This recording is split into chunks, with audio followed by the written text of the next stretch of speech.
Past continuous का voice पढ़ेंगे। तो एक्टिव वॉइस का स्ट्रक्चर देख लेते हैं क्या लिखते हैं। एक्टिव वॉइस में सबसे पहले सब्जेक्ट लिखा जाता है। बाज और बर क्या है, ये हेल्पिंग वर्ब है, और ये क्या है, मेन वर्ब लिखते हैं। Subject, helping verb, main verb. Main verb में आईएनजी लिखेंगे प्लस ऑब्जेक्ट, है ना। तो इस तरह से he was making a toy. तो बाज किसके साथ यूज करते हैं, he she it and singular number के साथ बाज यूज करेंगे, और यू भी दे एंड प्लूरल नंबर के साथ बर यूज करते हैं। तो इस तरह से अगर सेंटेंस दिए हों एक्टिव वॉइस में तो पैसिव वॉइस किस तरह से बनाते हैं। अगर इसका बोल दिया जाए कि पैसिव वॉइस बनाइए, है ना, ही वाज मेकिंग टॉयज, तो पैसिव वॉइस का स्ट्रक्चर क्या होता है पास्ट कंटिन्यूअस का। तो ये जो ऑब्जेक्ट होता है सबसे पहले लिख देते हैं ऑब्जेक्ट। ऑब्जेक्ट लिखने के बाद अपन को हेल्पिंग वर्ब चाहिए, बाज बर। इसके बाद अपन को क्या चाहिए, अब देख लेते हैं मेन वर्ब में क्या लगा हुआ है, आईएनजी।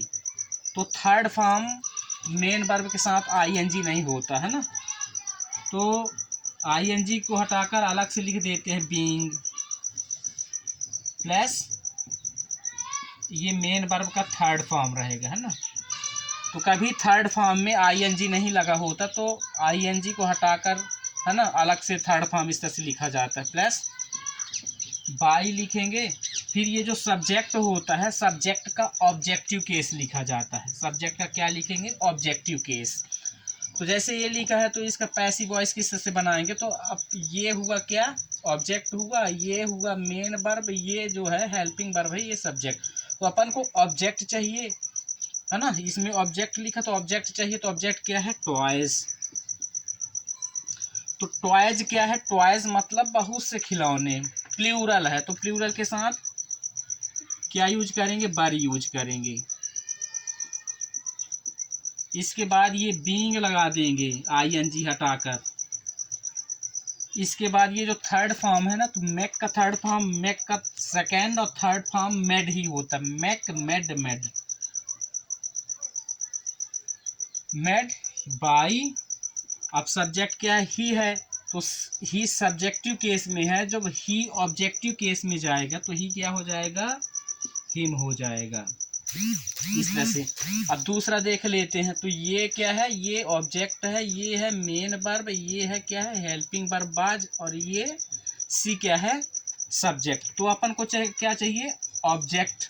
तो ये जो मी है जो ऑब्जेक्टिव केस में है, तो मी सबसे पहले आ जाएगा, तो किस में आ जाएगा, सब्जेक्टिव केस में। तो मी का सब्जेक्टिव केस क्या होता है, आई। तो आई के साथ, आई क्या है, सिंगुलर है तो बाज यूज करते हैं। इसके बाद ये बीइंग लगा देंगे क्योंकि आई मेन वर्ब से आईएनजी हट जाएगा। इसके बाद अपन को क्या चाहिए, टीच का सेकेंड फॉर्म क्या होता है, टीच का सेकेंड और third form teach, taught, taught. इसके बाद ये बाई, और सी का क्या हो जाएगा, ये सी जो है सब्जेक्टिव केस में है, ऑब्जेक्टिव केस में जाएगा तो सी क्या हो जाता है, हर। इसी तरह से ये जो बुक है ना, ये क्या है, सब्जेक्ट है, और मेन वर्ब क्या है, सेलिंग, और बर क्या है, हेल्पिंग वर्ब, और सब्जेक्ट क्या है, दे। तो अपन को क्या चाहिए, सबसे पहले ऑब्जेक्ट। तो ऑब्जेक्ट क्या है, अ बुक, मतलब एक बुक। तो सिंगुलर है, अ बुक मतलब एक बुक, तो बाज यूज करेंगे। इसके बाद अपन को क्या चाहिए, बीइंग।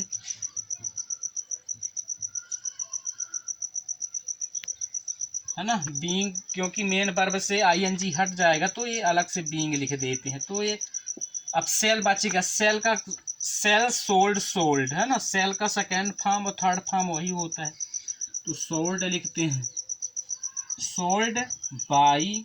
इसके बाद सब्जेक्ट देख लेते, दे जो है सब्जेक्टिव केस में है, जब ये पीछे जाएगा ऑब्जेक्टिव केस में तो दे क्या हो जाएगा, देम। तो धन्यवाद बच्चों, इसी तरह से मेरे वीडियो को ज़्यादा से ज़्यादा शेयर करिए, सब्सक्राइब करिए, धन्यवाद।